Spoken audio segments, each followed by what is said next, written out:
¿Qué tal? Muy buenas noches tengan todos ustedes. Muchas gracias por estar aquí con toda puntualidad. Previo a dar la formal bienvenida por parte de nuestra presidenta del Colegio de Abogados de la Costa Norte de Jalisco, AC, pues quiero darles a todos el agradecimiento por haber formado parte de este ciclo de conferencias webinar, de las cuales pues nos hemos llevado mucho aprendizaje. Hoy por hoy, esta noche tenemos la última conferencia del año y tenemos una ponente muy especial que nos acompaña. Ya se encuentra aquí con nosotros y vamos precisamente a darle esa valiosa presentación que se merece. Voy a hacer primero la logística de nuestra conferencia. Les hago del conocimiento. En estos momentos voy a silenciar a la totalidad de los participantes por respeto a nuestra ponente y a la conferencia. Sin embargo, al final podremos hacer la utilización de la voz en una ronda de preguntas y respuestas. Procedo entonces a silenciar a los participantes, mismos no se podrán habilitar su sonido durante la conferencia.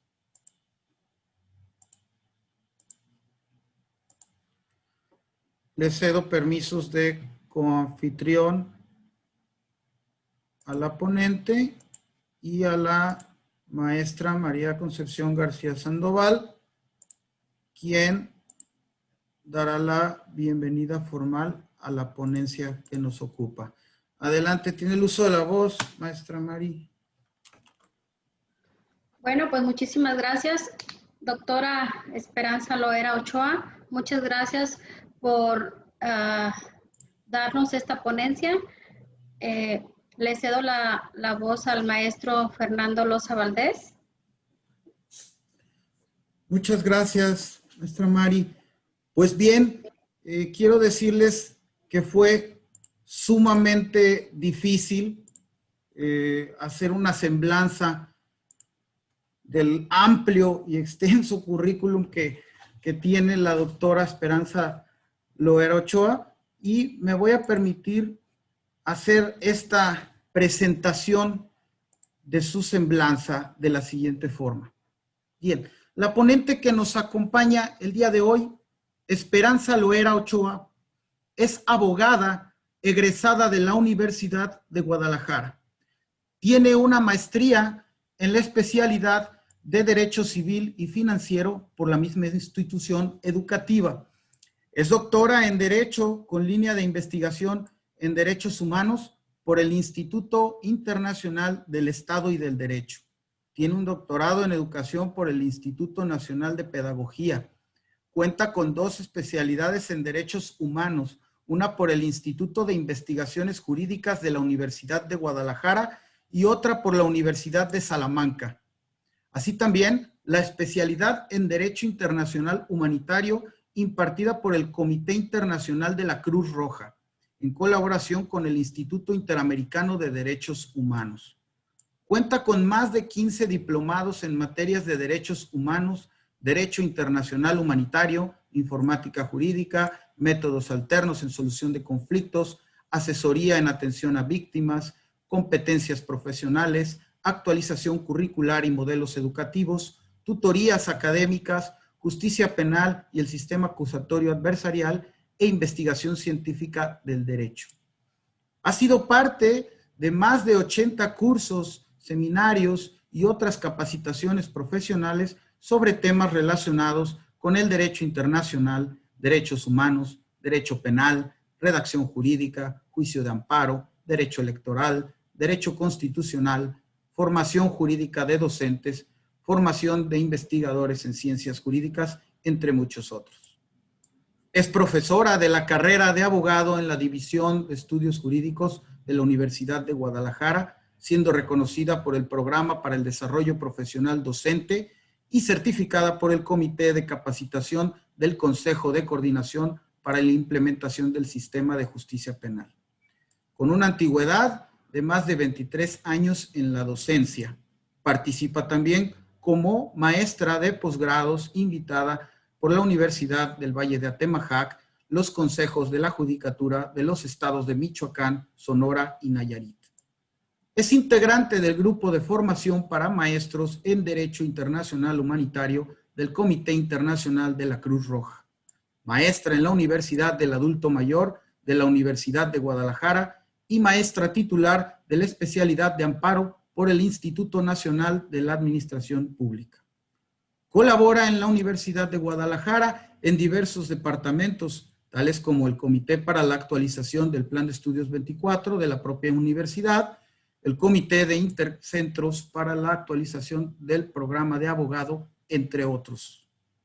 Es conferencista y ponente en diversos eventos representando a la Universidad de Guadalajara ante los ayuntamientos de Guadalajara y Tlaquepaque, la Casa de la Cultura Jurídica de Nayarit, el Poder Judicial Federal, la entonces Procuraduría General de la República, el Congreso de la Unión y el Comité Internacional de la Cruz Roja, entre otros. Cuenta con diversas publicaciones, como el Libro Colectivo de los Derechos Humanos, el Manual de Derechos Humanos y su Metodología para la Enseñanza. Es coautora del libro Homenaje a la ministra Margarita Luna Ramos, editado por la Suprema Corte de Justicia de la Nación y la Universidad Autónoma de México. Así como ha colaborado también en diversas revistas jurídicas, publicando importantes artículos de contenido jurídico. Es miembro de diversas asociaciones civiles, tales como el Colegio de Doctores en Derecho de Jalisco, el Colegio de Abogados Foro Jalisco, la Asociación Mesa Redonda Panamericana de Jalisco y la Asociación Demetrio Vallejo Martínez.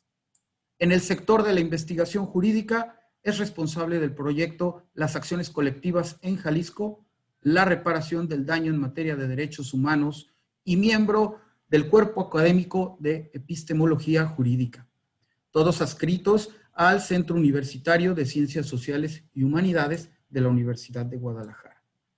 Finalmente, en el ámbito profesional, se desempeña como abogada postulante en el despacho jurídico Loera y Loera desde 1991 y hasta la fecha. Además, es consejera ciudadana de la Comisión Estatal de Derechos Humanos del Estado de Jalisco, presidenta del Observatorio Ciudadano para el Reconocimiento y Garantía de los Derechos de las Niñas, Niños y Adolescentes de la propia Comisión Estatal de Derechos Humanos, asimismo, representante civil del Consejo de Protección de Personas Defensoras de Derechos Humanos y Periodistas en el Estado de Jalisco y asesora en la promoción, reconocimiento y defensa de derechos humanos de asociaciones civiles protectoras de derechos humanos. Mis respetos, doctora Esperanza Loera. El foro es suyo, le cedo el uso de la voz, puede activar su propio micrófono. Gracias. Bueno, en primer lugar, buenas noches a todos. No había necesidad de ese currículum que ya se me hace sentir muy vieja en relación a cuántas cosas uno ha tratado de estudiar. Y le agradezco profundamente al Colegio de Abogados de la Costa Norte de Jalisco AC, como a la licenciada presidenta María Concepción, como al licenciado Fernando Loza Valdés, por su invitación esta noche. Créanme que para mí es un orgullo que me inviten como camaradas que somos, como abogados que somos y compañeros a este tipo de reuniones. De igual manera, muchas gracias por estar presente. Veo a compañeras de la Mesa Redonda Panamericana, veo alumnos del posgrado, veo alumnos de la licenciatura, amigos también. Les agradezco mucho su atención de esta noche y me gustaría empezar primeramente a platicarles que no se crean que un currículum así puede entenderse que uno sabe mucho. Al contrario, ahorita a la hora que empecé a leer, a checar lo que he hecho en la vida, pues te das cuenta que a veces, como decía aquel filósofo, entre más conozco, sé menos. Y la vida del derecho a partir del 2011 en México tuvo un cambio radical. Y de eso vamos a platicar el día de hoy.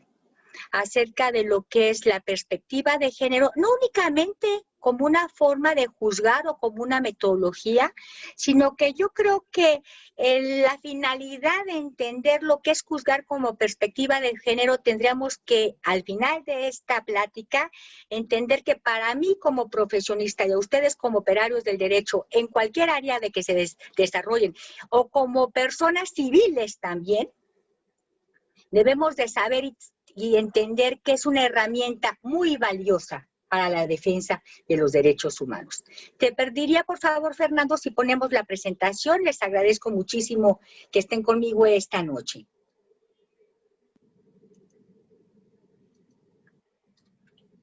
Si la pudiéramos poner más grande.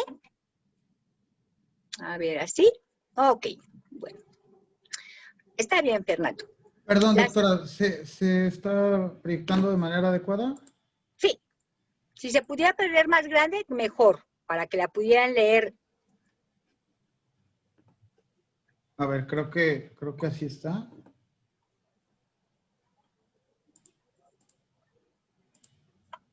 Ok. ¿La siguiente?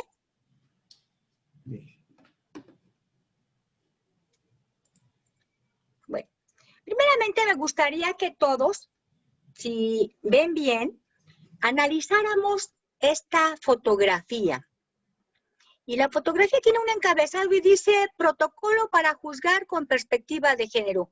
Los que no son abogados o los que son abogados, olvídense de esto de protocolo y vamos siendo un poquito más humanos. Y vamos pensando. Y te dice la fotografía, ¿qué ves?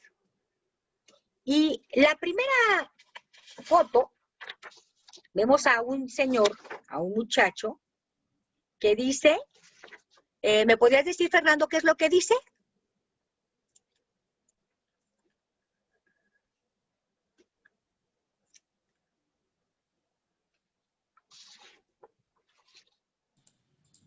En la primera foto. Ajá. Si lo alcanzan a ver, si lo alcanzan a leer. ¿Qué dice, Fernando? Sí. ¿Qué ves? Dice, ¿Qué ves, Fernando? homosexual, tratante, gerente. Perfecto. En la segunda foto. Madre, médica, trabajadora del hogar. Perfecto. En la tercera foto. Maestra, abogada, madre de familia. En la siguiente. Amigos, esposos, colegas. La siguiente. Niña, niño, intersex. La siguiente. Víctima de violencia, ama de casa, empresaria. La siguiente. Mamá y papá, amiga y amigo, agresor y víctima. Bien. Creo que esta fotografía, como se señala a veces, una foto dice más que 1000 palabras. Y me gustaría que pensáramos si nosotros hemos visto lo que dice ahí.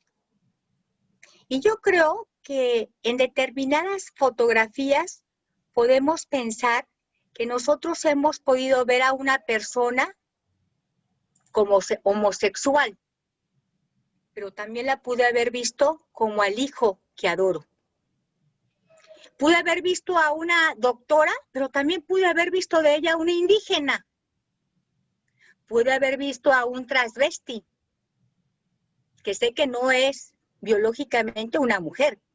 Sin embargo, la considero así y ella en su vida profesional, en su proyecto de vida, es maestra, es abogada y, ¿por qué no decirlo?, es madre de familia.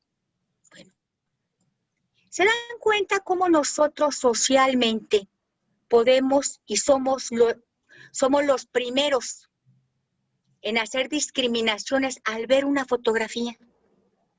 Bueno, de esto trata esta plática. De entender, en primer lugar, qué es el género y por qué es tan importante para el mundo del derecho, para la cultura de los derechos humanos, lo que conocemos como juzgar con perspectiva de género y también vivir culturalmente con perspectiva de género en todos nuestros ámbitos. Porque esto no va únicamente para los juzgadores, va para todas las autoridades que en el ejercicio de sus funciones tienen que emitir una resolución judicial, administrativa o ejecutiva o legislativa. Entonces, cuando debemos juzgar, bueno, es un acto de administración que una autoridad va a hacer y que por alguna situación ustedes se están dando cuenta ahí que nosotros mismos al ver podemos hacer discriminaciones inmediatas sin conocer a esas personas y ver que cada una de ellas, a lo mejor en su trasfondo personal, son gentes importantes, son personas que ayudan a la sociedad o que por su condición inicial de vida pueden ser discriminadas, pero que en el proceso de su vida se han educado, se han cultivado o son simple y sencillamente buenas personas que no han perjudicado a nadie. ¿Estamos de acuerdo? ¿Podrías pasar con la siguiente, por favor?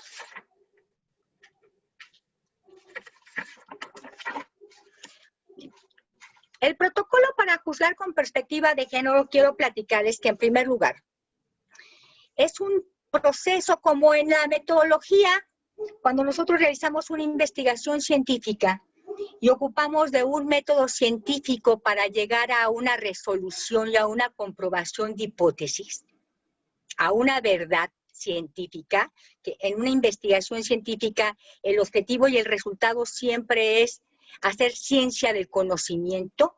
Pues lo mismo es el protocolo de actuación. El protocolo de actuación para juzgar con perspectiva de género es un proceso metodológico de pasos muy importantes que la Corte realizó para cumplir con las obligaciones instituidas por el Estado mexicano. Y fíjense, qué interesante, no es en el 2011, porque nosotros tenemos uso de razón desde que conocimos nuestra Constitución con el 133 constitucional, que hablaba que los tratados internacionales y la Constitución eran ley jerárquica, lo recuerdan, y por lo tanto, si había un tratado internacional que México había firmado, el Estado mexicano estaba obligado a garantizar este tratado. Pero las cosas lamentablemente no fueron así. No fueron así porque no obstante que México había firmado tratados internacionales en materia de todo, el problema era, como me decía mi querido maestro Jorge Bitter en una clase, y nunca se me olvidó, que señalaba lo siguiente: mire, Esperanza, una cosa es el derecho dado, ahí está la ley, y otra cosa es el derecho dándose.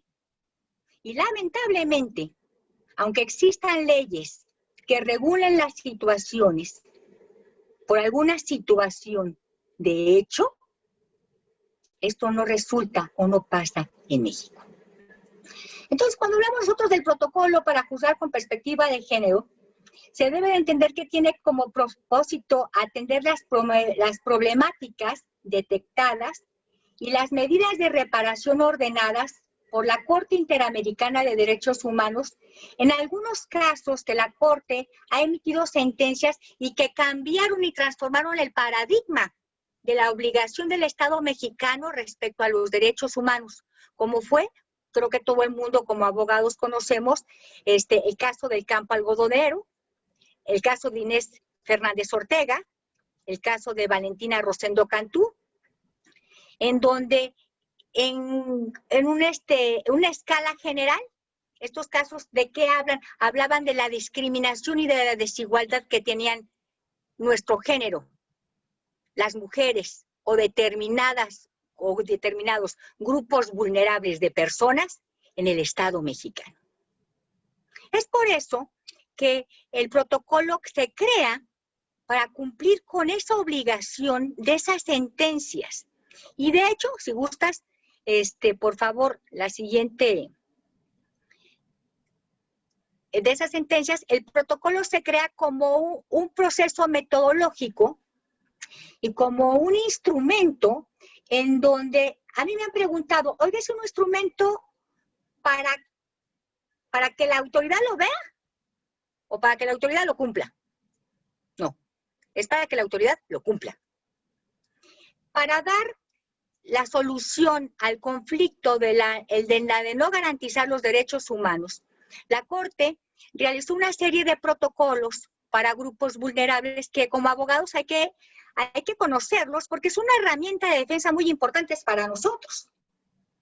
Independientemente que existe el protocolo de actuación para perspectiva de género, encontramos un protocolo de actuación para comunidades indígenas, para niños, para la comunidad lésbico-gay, para grupos vulnerables de discapacidad, etcétera. Entonces, la Suprema Corte de Justicia crea este protocolo y constituye un instrumento para que tenga determinadas situaciones importantes en el ámbito de la jurisdicción. Primeramente, para que las autoridades entiendan los impactos diferenciados de las normas. Ustedes saben perfectamente bien que nosotros, a partir de la reforma del 2011, se acaba aquella regla o aquel paradigma que teníamos de la jerarquía de Kelsen. Ahora, ¿qué te señalan? ¿No? En México, la norma más importante va a ser, en primer lugar, la aplicación del principio pro persona, que va a ser el mejor derecho para la persona. Pero también debes de aplicar la convención si le favorece a esa persona. Y también tú como autoridad tienes la facultad de aplicar el control difuso si esa ley es mejor para la persona. Por lo tanto, como se señala aquí, el protocolo va a servir para que las autoridades tomen en consideración estas leyes y hagan una diferenciación del impacto de la norma frente al sujeto que van a juzgar, tomando en consideración siempre su mejor derecho. El siguiente es la interpretación y aplicación de derechos de acuerdo a roles estereotipados sobre el comportamiento de hombres y de mujeres. Y creo que esto es uno de los puntos que vamos a platicar más adelante y más importantes para entender qué es juzgar con perspectiva de género. No lo voy a comentar ahorita porque es el siguiente tema. Las exclusiones jurídicas producidas por la construcción binaria de la identidad, del sexo y del género. Y miren, cuando hablamos nosotros de sexo y cuando hablamos de género, hay muchas definiciones poco entendibles. Pero sí lo que sí creo que debemos de entender como un punto de partida es que el género es una categoría de creaciones sociales y culturales que la sociedad ha creado como ella quiere. Entonces, esta sociedad crea estas categorías y a cada persona le da una categoría específica. Y el ejemplo bien claro de este género es entender qué categoría tengo yo como mujer y qué categoría tienes tú como hombre. Pero se nos olvida que este género también tiene que ver mucho con el sexo. Y ahí es donde las cosas empiezan a ser muy diferentes.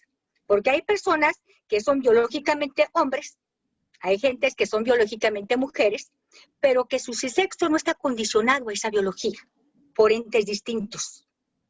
Por lo tanto, cuando hablamos nosotros de género, tenemos que hablar de construcciones sistemáticas que sirven para determinar qué características tenemos nosotros como hombres y nosotros como mujeres, y de ahí parten los estereotipos y las condiciones que cada quien va a tener en este rol, como hombre, como mujer, como niño, como adulto mayor, como discapacitado, ¿sí?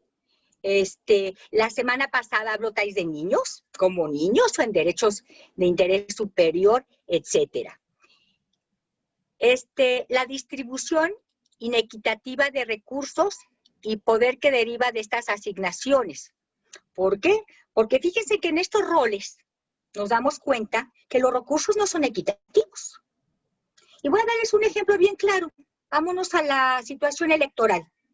La pregunta sería, ¿es equitativo en este momento la igualdad sustantiva electoral? ¿Qué tuvimos que hacer como hombres y mujeres, o sobre todo las mujeres, para decirles al Poder Ejecutivo, ¿saben qué? Debe de haber paridad? Ha sido una lucha constante. Y cómo en este proceso dialéctico Hubo ejemplos muy claros como el de las Juanitas, en donde la ley estaba establecida y se pusieron a mujeres que eran las Juanitas, acuérdense que eran los compadres, al momento que iban a tomar protestas, las Juanitas que dijeron, aquí nos vamos y se quedan los compadres. ¿Qué significa esto? Que este protocolo tiene que brindarle al género un proceso equitativo de conductas sociales y de paridad. Y sobre todo lo más importante, legitimar los establecimientos de tratos diferenciados en las normas, resoluciones y sentencias. Que esto es algo de lo más penoso que puede haber dentro de una ley. Porque fíjense que nosotros vamos a encontrar tratos diferenciados para hombres y tratos diferenciados para mujeres. Un ejemplo bien claro. Vámonos al Código Civil. Bueno, aquí en el estado de Jalisco acaba de cambiar. Pero los abogados que son de mi edad, por muchos años, cuando tú ibas a registrar a un niño, ¿cuál era el trato de la norma diferenciada en la ley de registro civil? Que primero iba el nombre del padre y después iba el nombre de la madre. A eso se refiere esto. El concepto de un protocolo de perspectiva de género es que el Poder Legislativo aplique y realice actos legislativos que tengan como consecuencia que no existan diferencias. Al contrario, que exista una paridad, que exista una igualdad y que por lo tanto no exista una discriminación. Y de esto pues podemos hablar que hay muchísimas leyes lamentablemente que podemos nosotros analizar y que al final de cuentas, ahorita vamos a checar algunos ejemplos, ahí queda clarísimo dónde existe esa disparidad de estereotipos que dicen esto no puede ser así y es completamente violatorio de los derechos humanos. Siguiente. Marco jurídico. Bueno, ¿de dónde parte todo esto? Como les platicaba yo, bueno, en México hay una reforma en el 2011 en materia de derechos humanos. Ustedes recordarán que antes del 2011, el artículo 1 constitucional decía, todos los individuos que se encuentran dentro del territorio de la República Mexicana gozarán de las garantías que reconoce y protege esta Constitución. Antes de la reforma decía hasta que reconocía, pues el Estado no puede reconocer nada, teníamos hasta ese problema. Entonces, hay que garantizar estos derechos. Pero hablaba no de derechos humanos, hablaba de garantías individuales, de los individuos. Con todas estas resoluciones de la Corte Interamericana de Derechos Humanos, con el caso sobre todo de Radilla Pacheco, la sentencia hace que el Estado mexicano cambie radicalmente la defensa de los derechos humanos en su artículo 1. Y como les comenté anteriormente, por primera vez en nuestra Constitución, en un artículo, ya no se habla de garantías, se habla de derechos humanos. ¿Y qué te dicen? Todas las personas que se encuentran, ya no se habla de individuos, se habla de personas. Y te marca todas las personas que se encuentran dentro de la República Mexicana gozarán de los derechos humanos y de los mecanismos que garanticen su protección. Y no solamente eso, le establece a la autoridad acciones para realizar esta situación. Y te dicen, las autoridades, en el ejercicio de sus funciones, tienen que investigar, tienen que promover, garantizar los derechos humanos. Y si no lo haces, tú como autoridad no garantizas, no promueves los derechos humanos, entonces el Estado va a quedar obligado a tener que investigar lo que están haciendo las autoridades mal. Va a estar obligado a tener que reparar, que es algo muy importante, el daño ocasionado por una autoridad a una víctima. Y por último dicen, tendrán que ser sancionadas, porque al final de cuentas, si tú cometes una violación de derechos humanos como autoridad, tendrás que ser sancionado de la manera que sea. Por lo tanto, el sustento teórico, el sustento legal que tenemos es muy importante respecto al artículo primero, y luego, por otra parte, en la segunda fracción del artículo primero te dice, en México nadie puede vivir discriminación. En México se prohíbe la discriminación. Nadie puede ser discriminado por su sexo, por su preferencia sexual. Que esto fue algo bien interesante, como ustedes recordarán, porque fíjense cómo hay estereotipos, hablando ahorita de estereotipos. En el momento que se reformó y se le agregó al artículo primero la prohibición de la discriminación en México, era un gobierno de derecha y establecieron que se prohibía la discriminación por preferencia. Pero en los tratados internacionales, en la teoría, en materia de derechos humanos, no se hablaba de preferencia. Una preferencia es una libertad. No había para qué ponerlo. La preferencia es que yo le voy al Atlas o le voy a las Chivas. Naturalmente, muchachos, yo como soy tapatías le voy al Atlas. Me está viendo ahorita mi papá y por eso digo que le voy al Atlas. Mi marido le va a las Chivas. Bueno, esa es una preferencia. ¿Para qué lo pusiste? Les faltó en su momento al Senado de la República el talento y no pudieron romper con el estereotipo legal de señalar lo que era en la realidad, preferencia sexual. No puede haber discriminación por estado civil, por religión, por edad, etcétera. Por lo tanto, muchachos, el artículo primero nos habla claramente que en México no pueden haber políticas públicas, no pueden haber leyes y no puede haber una verdadera tutela efectiva de justicia si no hay leyes, si no hay resoluciones en donde no se hable de la no discriminación y que nos den instrumentos para poder validar esto. Posteriormente, el artículo 4 nos señala que el hombre y la mujer son iguales. Fue muy criticado esto, pero al final de cuentas, en su momento histórico, estamos hablando de la época de los 70s, en donde recuerdo que el maestro Bourgois, alguna vez, yo entré a la facultad en el año 1985 y vino a platicar y dijo que era un ilógico que se hablara de esto, porque si ya se hablaba de la igualdad en el artículo 13 constitucional, de la ley, ¿por qué se hablaba de una igualdad entre el hombre y la mujer? ¿Saben por qué? Porque en ese momento había estereotipos legales que no se entendían. ¿Por qué entender que en un artículo 4 se hablara que el hombre y la mujer eran iguales?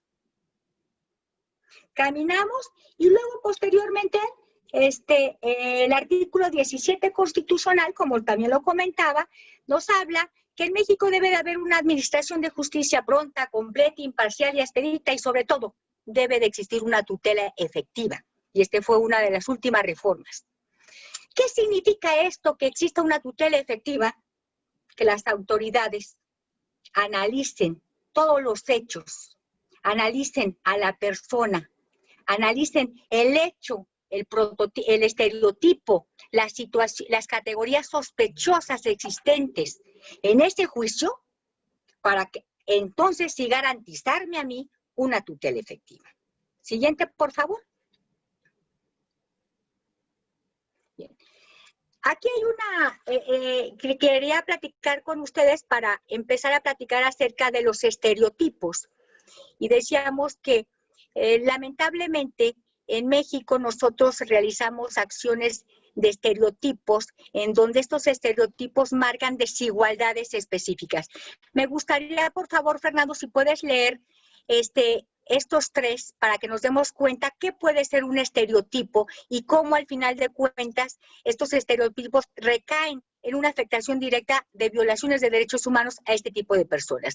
Hay ejemplos muchísimos, pero estos son muy claros. ¿Fernando? Claro. Dice, trato diferenciado que no vulnera el derecho a la igualdad. ¿Leo el ejemplo? Sí. 2 mujeres y un hombre, todos indígenas y pequeños empresarios, solicitan, cada uno por su cuenta, bajo los mismos argumentos, un permiso para establecer un negocio de comida. La misma autoridad administrativa, considerando la desigualdad histórica y sistemática de las mujeres indígenas, decide dar el permiso a las mujeres y no al hombre. ¿Se fijan? ¿Perdón? ¿Se fijan por qué? Porque dentro del prototipo establecido, dentro del estereotipo establecido en nuestra sociedad, las mujeres son las que cocinan y no los hombres. Vamos con el siguiente. Trato diferenciado que vulnera el derecho a la igualdad, pero no es discriminación. 3 pequeños empresarios, hombres indígenas, cada uno por su cuenta, solicitan bajo los mismos argumentos un permiso para establecer un negocio de comida. La misma autoridad administrativa decide negarle el permiso a 2 de los empresarios y al otro no. Ahí no hay ninguna categoría sospechosa. Es un trato diferenciado que vulnera por alguna situación a 3 iguales. Que en nuestra vida, compañeros, nos ha pasado, Para tener un puesto político, un cargo administrativo, podemos nosotros decir que hay una fila de 20 personas que solicitan ese trabajo y tú te das cuenta que todos somos iguales, pero al final de cuentas a uno se lo dan. Y a veces no es el mejor. Siguiente. Trato diferenciado que puede vulnerar el derecho a la igualdad y presuntamente constituye discriminación. 3 pequeñas empresarias, 2 indígenas y una no indígena, cada una por su cuenta, solicitan bajo los mismos argumentos un permiso para establecer un negocio de comida. La misma autoridad administrativa decide negarle el permiso a las empresarias indígenas y otorgársela a la no indígena. Así es. Y ahí sí existe una categoría sospechosa radical.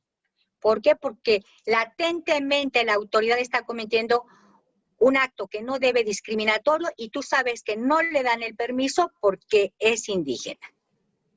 Bueno, ahí están algunos casos de desigualdad que vulneran los derechos humanos, que vulneran el aspecto de la discriminación y que estos casos hacen estereotipos. Y como decimos, la perspectiva de género es que la autoridad debe de analizar si para juzgar existe algún estereotipo que tenga como consecuencia que no juzgue verazmente. ¿Por qué? Porque existe ese estereotipo. Vamos a platicar ahorita qué es un estereotipo y cuáles son las características en México de estos estereotipos. ¿Podrías pasar, por favor, a la siguiente? Bueno, miren, se me hizo muy interesante esta lámina y dice, la lámina, ¿les parece que estas líneas son de igual tamaño?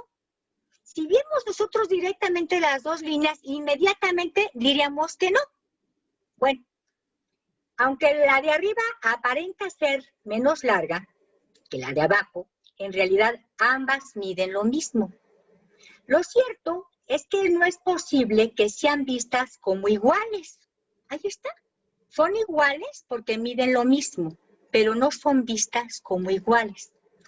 A partir de esta figura, el Premio Nobel de Economía, Daniel Kahneman, invita a no dar por lo que se aprecia a través de los... a no dar por asentado lo que se aprecia a primera vista, sin cuestionar tajantemente lo que se aprecia a través de los sentidos y la experiencia. Afirma que lo que vemos nunca es neutral y por ello hay que hacer un alto para reconfigurarlo.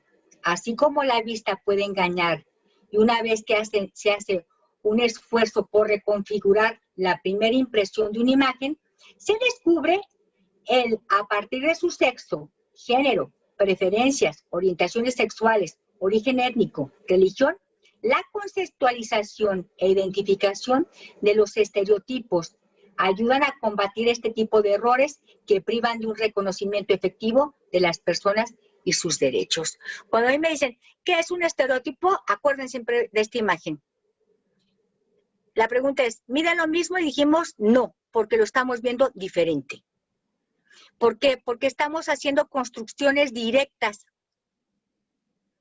nuestras construcciones sociales, económicas, políticas, técnicas, religiosas, hacen que tengamos paradigmas y que a la hora de ver las cosas las veamos de una forma diferente, aunque esto en la realidad no es verdad.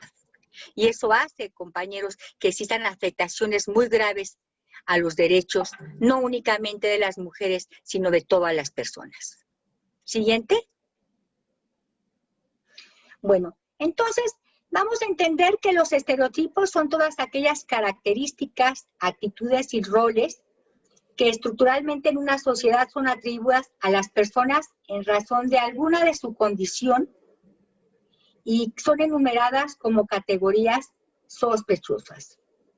Aquí lo más importante es que cuando existe un estereotipo y la autoridad se da cuenta que hay una categoría sospechosa, la autoridad tiene la obligación de empezar a investigar, porque como la fotografía pasada, una autoridad no puede ver de acuerdo a sus sentidos inmediatos y tomar una decisión. Tiene que investigar, tiene que razonar, tomando en consideración la existencia de un estereotipo. Siguiente. Bien.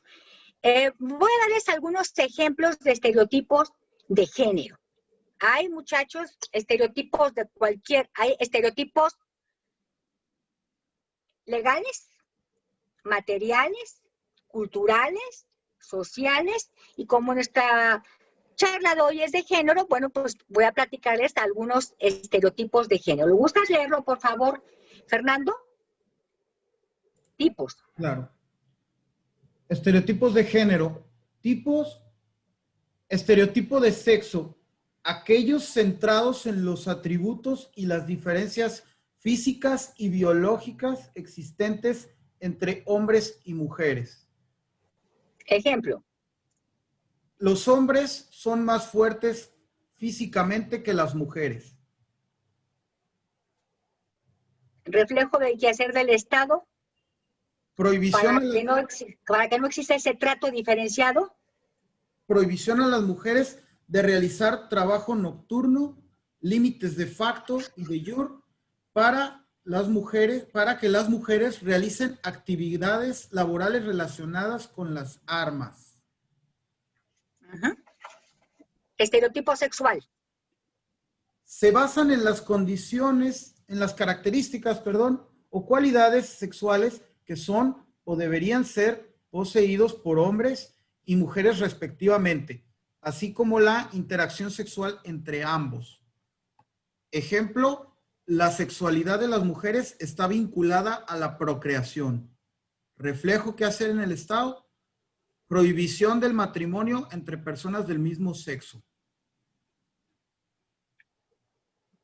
¿Sigo? Estereotipos sobre los roles sexuales.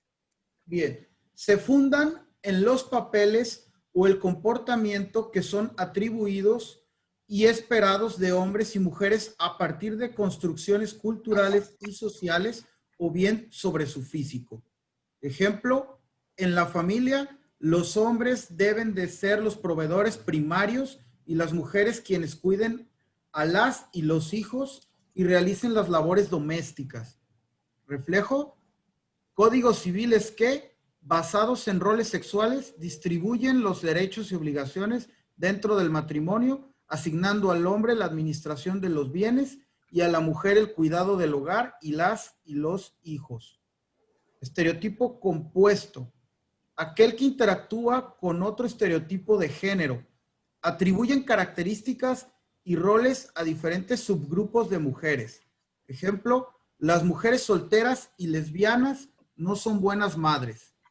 Reflejo, negar la posibilidad de adopción de un hijo o hija a mujeres solteras lesbianas. Perfecto. Entonces, fíjense cómo aquí claramente encontramos estereotipos de sexo, de sexualidad, de roles sexuales, cómo se dan los ejemplos y cómo encontramos la violación en una ley en donde existe un estereotipo legal para no darle el derecho a este tipo de igualdad. ¿Seguimos? Los estereotipos y deberes del matrimonio, de la esposa. y del esposo. Del esposo, fíjense que por muchos años hemos tenido como estereotipo la representación conyugal, la administración del patrimonio, la asistencia y protección a la esposa. ¿Y de la esposa cuál es? El cuidado de los hijos, de los infantes, la posibilidad de ejercer un oficio, tener responsabilidades que no obstante son responsabilidades muy importantes porque ayudan a la situación económica de la familia, están en un segundo plano, porque el primer plano es el trabajo del esposo. Ahí están estereotipos en cuestiones de matrimonio. Y en cuestiones nosotros de nuestra sociedad como tal, fíjense que, pues alguna vez hemos dicho y aceptado algunos estereotipos. A los hombres, porque esto no únicamente es de mujeres. Usted no puede llorar porque es hombre. Estudia mucho porque recuerda que tú serás el hombre de la casa y tienes que mantener a tu familia.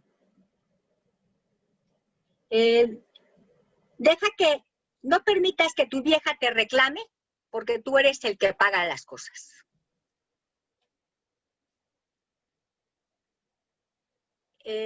No, el más fuerte de esta casa eres tú porque eres hombre. Tú no puedes lavar los trastes porque eres hombre. Para las mujeres,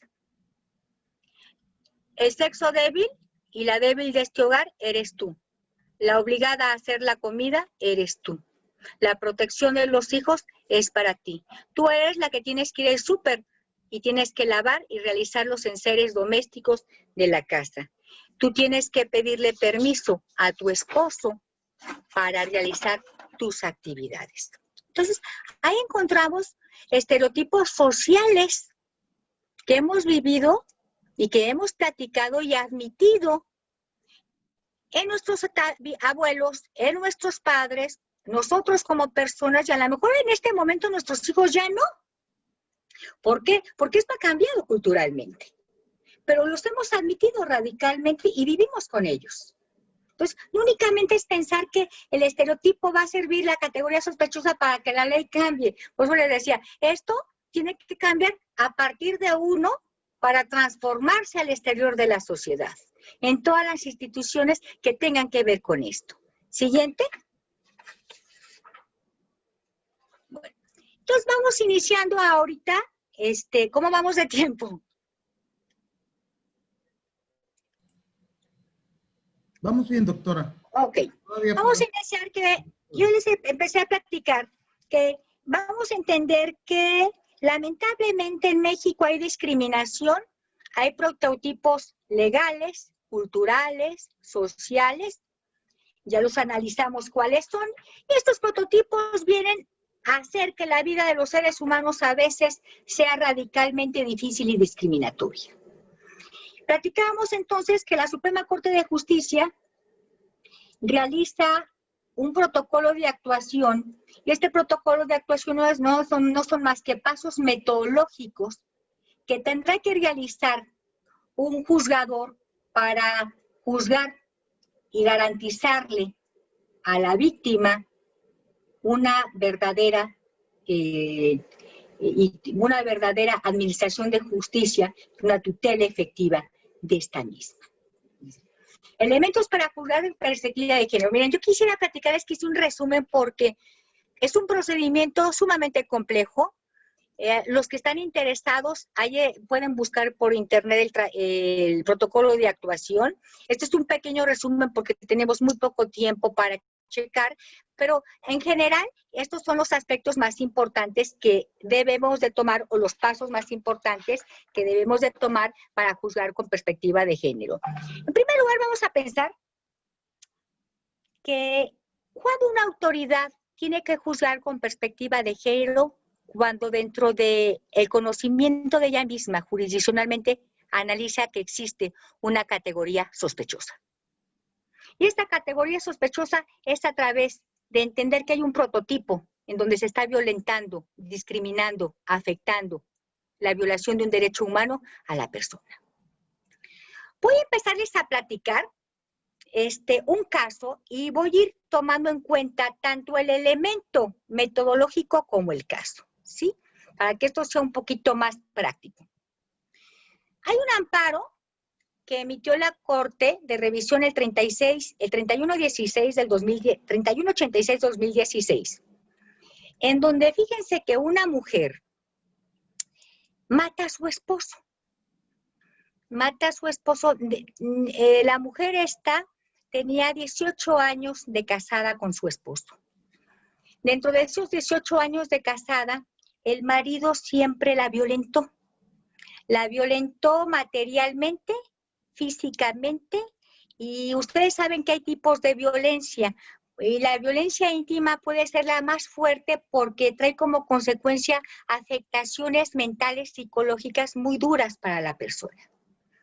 La mujer en los 18 años procrearon 3 hijos, un hijo de 17 años, una hija de 8 años y un hijo de 3 años.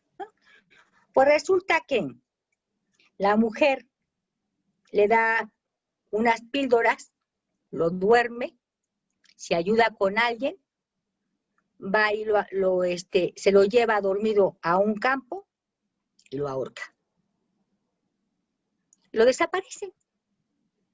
Con el tiempo, a las 2 semanas van las cuñadas y le preguntan, pues, qué había pasado con él.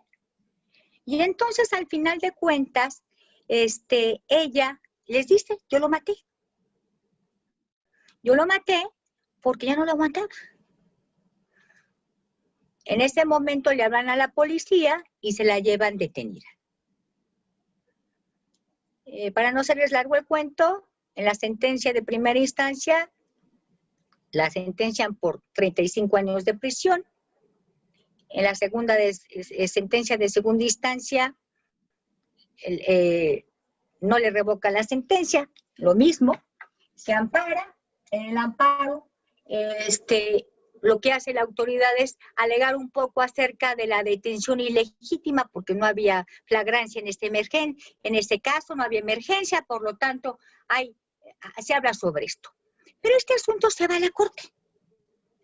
Se la va a la Corte y entonces la Corte resuelve este caso y este amparo con perspectiva de género, tomando en consideración los siguientes elementos. Empezamos, por favor. ¿Qué es lo que hace la Corte y qué es lo que cualquier juzgador debe de hacer cuando se encuentra ante una categoría sospechosa? Primeramente, el primer elemento es identificar si existen situaciones de poder que por cuestiones de género dan cuenta de un desequilibrio entre las partes controvertidas. Aquí en este sentido, había el poder que dominó 18 años a la mujer, en donde a través de las pruebas testimoniales, a través de las pruebas periciales, se denotó que ella tenía un problema psicológico, neurológico, que tenía una depresión ya grave y que por lo tanto se define claramente y se comprueba que había una acción de poder y había un desequilibrio entre el occiso con la homicida. Nos empezamos así. La segunda, cuestionar los hechos y valorar las pruebas desechando cualquier estereotipo o prejuicio de género, a fin de visualizar las situaciones de desventaja provocadas por condiciones de sexo o de género.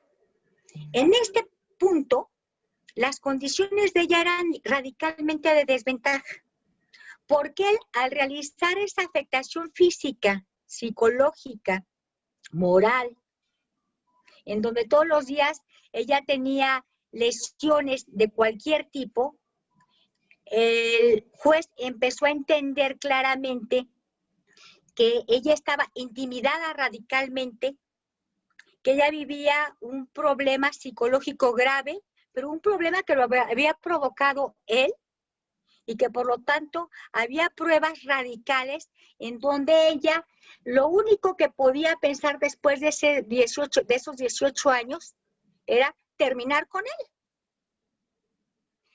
Por ahí dice la defensa, oye, ¿por qué nunca fue a un centro de ayuda? Porque hay veces que ni eso puedes hacer cuando psicológicamente estás tan afectada.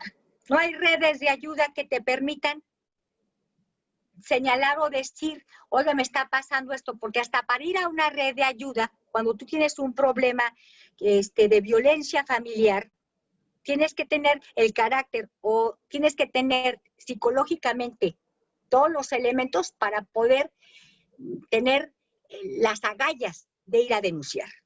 En este sentido, no era así. Siguiente. En caso de que el material probatorio no sea suficiente para aclarar la situación de violencia, vulnerabilidad o discriminación por razones de género, ordenar las pruebas necesarias para visibilizar dichas situaciones. Y fíjense que esto es algo que cambia radicalmente nuestra justicia. Porque cuando una autoridad en un juicio analiza que hay pruebas determinantes en donde yo entre estas pruebas como autoridad señalo que hay categorías sospechosas y que si esta mujer lo mató y hay testigos y hay periciales que determinan que ella tiene un problema, y yo no quedo muy de acuerdo con esto porque necesito fundamentar mejor mi situación y motivarla, entonces en este protocolo la autoridad tiene todo el derecho y la facultad para solicitar pruebas que no están definidas dentro del juicio. Pruebas que les sirvan a la autoridad para determinar que sí existe esa categoría sospechosa y que al final de cuentas esta persona había sido ultrajada, violentada, discriminada, afectada en su personalidad por muchos años. Y que no hubo, que claro, nadie puede hacerse justicia por su propia mano, pero sí la autoridad pudo buscar pruebas o puede buscar pruebas para entender por qué lo hizo. A lo mejor en este asunto, creo que según yo lo recuerdo, no había ciertas pruebas periciales de los hijos para determinar que a los hijos los golpeaba, para determinar que había abuso infantil. ¿Qué hizo el juzgador? Solicitó las pruebas periciales para los menores y entonces, una vez que se desahogan esas pruebas, la autoridad fundamenta en determinar, no, aquí hay una categoría sospechosa porque ella psicológicamente está mal, porque eso lo demostró ya en juicio, pero los hijos vivieron violencia también. Y ella lo que trataba era de defender a los hijos. No se justifica que lo haya matado. Y al final de cuentas, el amparo se resuelve en forma favorable. Claro, no le van a absolver, pero la condena de ser 35 años va a ser a 10. Eso es juzgar con perspectiva de género. Eso es garantizarle a una persona una verdadera tutela efectiva de nuestros derechos, de una verdadera jurisdicción. La situación, dice el cuarto, de detectar la situación de desventaja por cuestiones de género, cuestionar la neutralidad del derecho aplicable, así como evaluar el impacto diferenciado de la resolución propuesta para buscar una resolución justa e igualitaria de acuerdo al contexto de desigualdad por condiciones de género. Y aquí tenemos que recordar mucho respecto a los tratados internacionales, respecto al principio de convencionalidad, en donde la autoridad en este aspecto, al tener que buscar esta situación de desventaja, tiene que buscar los tratados internacionales o las leyes existentes en materia del caso que sea oportuno, del caso que se tenga que revisar, para garantizarle a esa persona una justicia con perspectiva de derechos humanos. Que a la hora que juzgue esa desventaja o ventaja con perspectiva de derechos humanos, considerando que nosotros no únicamente tenemos las leyes de la nación, sino que también tenemos las leyes de los tratados internacionales, tenemos las sentencias de las jurisprudencias de la Corte Interamericana de Derechos Humanos, en donde son obligatorias para todas las autoridades. Quinto, por ello, debe de aplicar los estándares de derechos humanos de todas las personas involucradas, especialmente de los niños y de las niñas. Aquí lo que les comentaba anteriormente, debe de haber una perspectiva en materia de derechos humanos en la forma de juzgar. Y por último, considerar que el método exige que en todo momento se evite el uso del lenguaje basado en estereotipos o prejuicios, por los que debe procurarse un lenguaje incluyente con el objeto de asegurar un acceso a la justicia sin discriminación por motivos de género. Estos son los 6 elementos más importantes y generales que debe de tener una autoridad para juzgar con perspectiva de género. Ahora, lo lamentable es que la Suprema Corte de Justicia emite una resolución. Cuando nosotros estamos hablando de que las autoridades en el ejercicio de sus derechos, de sus funciones, deben de garantizar una tutela efectiva, esto va para todas las autoridades. Un juez, en un procedimiento de orden criminal, de primera instancia, familiar, o de cualquier otro, deben de tomar en consideración este tipo de acciones, porque lo lamentable es que yo tenga que llegar a la Suprema Corte de Justicia de la Nación y me amparen y me digan que estoy aplicando el protocolo. Por eso les señalaba que los instrumentos de actuación realizados por la Corte son muy importantes, estos protocolos, porque para mí son reglas e instrumentos de protección que yo voy a poder abanderar a la hora que estoy. Si tú eres abogado defensor, protegiendo. Si tú eres Ministerio Público, limítate al ejercicio también y también aplícalo. Y si eres juez, naturalmente, pues debes, desde el primer inicio que llega a tus manos una situación en donde tú te percatas que existe una categoría sospechosa, en donde existen prototipos condicionados culturales, sociales, y algo está pasando, tienes tú una obligación de investigar claramente y tratar de aplicar la ley con perspectiva de género, tomando en consideración las normas internacionales y no únicamente el proceso en sí.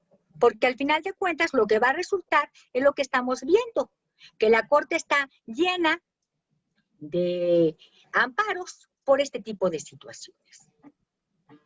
Creo que con esto termino, veo que ya es la hora. Muchísimas gracias. ¿Tienen alguna pregunta? Muchas gracias, doctora. La verdad es que este tema lo estábamos esperando bastante tiempo. Estuvimos pensando en que era un tema relevante hoy en día y que muchos abogados necesitamos pues de instruirnos en la perspectiva de género para desarrollar en el nivel profesional todas nuestras actividades, ¿no? Lo digo también a título personal.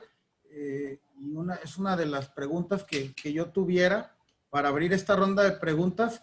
¿Qué opinión usted le merece el tema del papel que juegan los órganos de control interno de la autoridad con base en el protocolo? Es decir, yo como titular de un órgano de control interno de la autoridad, en este caso la policía, ¿qué papel se debe de jugar aquí? ¿Se debe de jugar con el tema te sanciono, con el tema te capacito, con el tema te instruyo, con el tema vamos a ver qué pasa ya en la comisión, porque nos llegan seguidos los temas de comisión de derechos humanos y mucha relación he tenido asuntos en lo particular con la perspectiva de género? Bueno, mira, el artículo primero es muy claro. Todas las autoridades en el ámbito de sus funciones deben de promover, garantizar y proteger los derechos humanos. Y cuando hablamos de autoridades estamos hablando de los 3 poderes. Y la misma pregunta tú me dices, ¿qué debería hacer? Si no lo haces, tú estás incurriendo en una falta. Estás incurriendo en la violación a un artículo constitucional, en donde pues puede haber desde una sanción, como lo te dice el artículo, si la autoridad violenta estas situaciones, entonces el Estado tiene que investigar, sancionar y reparar.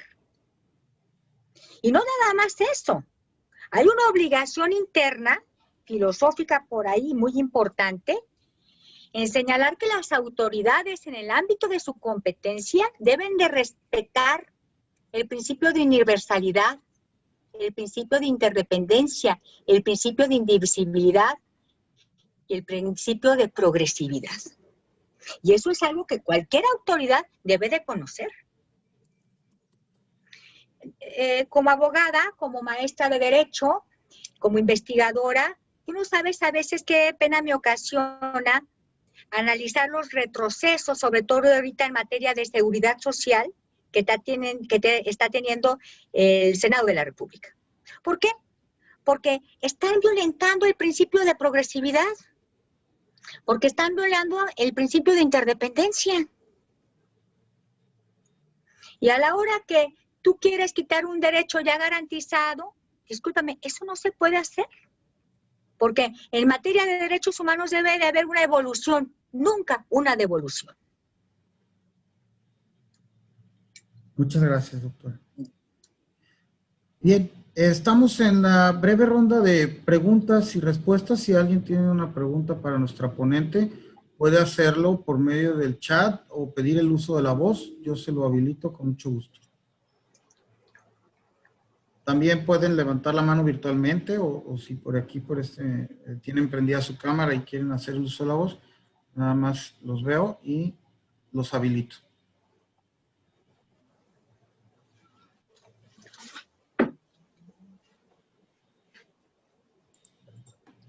A ver, aquí alguna pregunta.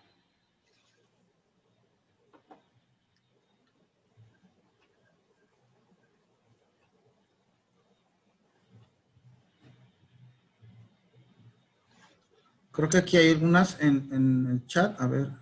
¿Me la lees, por favor? A ver, dice... Estoy de acuerdo, dice. Ajá. Dice... Estoy de acuerdo con la igualdad, sin embargo, para diversos cargos no debería ser mitad, sino que tanto hombre y mujeres compitan con las mismas circunstancias y que sea por su preparación los seleccionados, esto viendo los próximos comicios. Así es. Bueno, es que creo que uno de los estereotipos culturales que tenemos es ese. Uno de los más graves que podemos tener es en la cuestión de que las mujeres y los hombres, sobre todo las mujeres, puedan realizar determinados trabajos, sobre todo en materia de servicio público o cargos de carácter político. Vuelvo a decirte, si analizamos nosotros el trayecto de nuestra ley electoral, pues cómo se ha peleado esta circunstancia para que exista la paridad, para que exista la equidad. Y saben que yo en lo personal estoy de acuerdo con la persona que está diciendo esto, no sé cuál sea su nombre. Eduardo Zárate. General Eduardo Zárate. Muchas gracias por estar. Es un honor para mí que usted esté el día de hoy. Yo quiero decirles que el general Eduardo Zárate fue aquí en Jalisco el comandante de la 5ª Región Militar y fue el contralor de los militares el sexenio pasado, y para mí es un honor que esté escuchándome el día de hoy. Yo pienso que esta época de feministas o sexistas ya debería haber acabado. Miren, a mí cuando me dicen, es que hay que luchar, o cada año que es el Día Internacional de la Mujer, que no es Internacional de la Mujer porque no es un día para lucirnos, es un día para entender que hubo un problema, que hubo muertes, que hubo un problema de mujeres y que alzaron la voz y que iniciaron un debate legal para el beneficio social y jurídico y laboral de las mujeres, y que cada año se recuerda como tal, porque esa brecha nosotros ya debemos de, les digo yo a mis alumnos, esa brecha ya debemos de caminarla. Esa brecha ya tenemos, porque si seguimos igual de feministas y de sexistas, no. Como dice el general, la misma capacidad tiene un hombre que una mujer y no hay que brincar y decir es que yo soy menos o soy más. Ahora, sí es cierto que lamentablemente hay estereotipos en donde a ti, en nuestra sociedad y en algunos partidos políticos sobre todo, tú encuentras que hay el 90% de hombres y encuentras el 10% de mujeres. Y que a fuerzas andan buscando cuáles son las mujeres de elección y que aparte de todo, no van a ser ellas las titulares. Siempre van a ser las segundas. Hasta ahora con las leyes te dicen, no, debe haber una paridad y una igualdad igual, para que sea esto hegemonizado y que sea igualitario hasta ahora. Pero esto ha sido a base de luchas y de enfrentamientos, y yo creo que si nosotros ya empezamos como mujeres a tratar de brincar la barrera, y los hombres también, esto ya pasaría. Por ahí, fíjense que vi un anuncio de televisión, un anuncio, pues no un video, que me pasaron alemán, en donde me di cuenta cómo estas nuevas generaciones pueden cambiar radicalmente. Y se trata de lo siguiente. Le dicen a una mujer de 45 años y a un hombre, corre como mujer, y empieza el hombre de 45 años a ser medio afeminado. Y la mujer, corre como hombre, y la mujer empieza a ser más brusca, ¿no? Y luego le dicen a un niño de 6 años o 7 años, corre como mujer. Y al hombre dicen, corre como hombre. Y a la mujer le dicen, corre como hombre. Y al hombre le dicen, corre como mujer. Igual. ¿Saben qué son esos cambios? Construcciones de cambios paradigmáticos de nuestra sociedad que van cambiando en base a estas nuevas generaciones. Gracias, doctora. Vamos a hacer... Hay una persona que está solicitando el uso de la voz. A ver, le reactivo su micrófono. Es Ana. Sí, ¿qué tal? Un segundito para prender la cámara. Gracias. Muchas felicidades. Aplaudo y celebro estas actividades. Mi nombre es Ana Isabel. Yo estoy laborando actualmente en el órgano interno de control en el INEGI y para nosotros es muy importante estos temas. Justamente estamos próximos a publicar ya nuestro protocolo de actuación del órgano interno de control con perspectiva de género. Y también como parte de las actividades en el instituto, yo soy vocal del órgano interno de control en el Comité de Igualdad de Género. Y por supuesto que estamos apostando a los temas de la certificación en la norma 25, por ejemplo, en igualdad laboral y no discriminación. Pero tenemos otro bagaje de instrumentos jurídicos, por ejemplo, también está la norma 35 que podríamos estar concatenando con todas estas acciones que debemos de implementar para ir posicionando la perspectiva de género y hacerla efectiva y real también. Claro. Mi pregunta es, ¿cuál es su propuesta? Tenemos los códigos de ética, los códigos de conducta, estas normas que menciono, pero ¿qué más falta para lograr esa observancia general? Yo creo que todo parte de la educación. Puede haber muchas leyes, pero si somos un pueblo en donde vivimos estereotipos, y estos estereotipos tienen como consecuencia ser ignorantes, nunca acabaríamos. Los países económicamente desarrollados son los países que ya no hablan de tener leyes especiales para mujeres.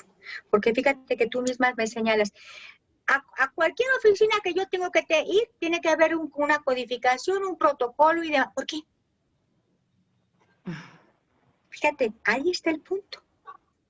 Por eso yo les señalaba que si el Estado mexicano es un pueblo en donde la cultura y la educación se toma en consideración, y lo que marca el artículo 3 constitucional, el respeto a los derechos humanos. Ejercitar y ejercer y dar y garantizar una educación con perspectiva de género, creo que no sería ni necesario estar platicando esto. por supuesto. Pero creo que todo es tiempo de evolución. Ahora, lo que tú haces es algo muy importante porque por algo se inicia. Y hay gentes que no les gusta. Tú te vas a dar cuenta que hay muchas personas que a la hora de la aplicación te dicen, oye, pero ¿por qué estás haciendo? Diablo de viejas, perdón por la palabra. Dime si no, lo vivimos. Bueno, porque ahí están los estereotipos.